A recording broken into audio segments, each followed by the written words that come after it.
Hey guys, and welcome back to this channel. In this video, I'll be showing you guys how you can basically remove continue watching on Netflix. So to do that, you're going to just log into your account, select continue watching for.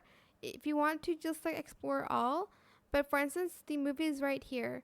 So you're going to select it and then you're going to select remove from now, and then you can either select I like this but don't want to continue watching, I don't like this, or just cleaning up.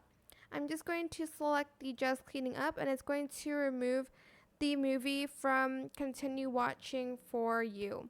And that is it. I hope this tutorial was helpful for you guys. Don't forget to like, comment, share, and also subscribe to this channel if you haven't done that already.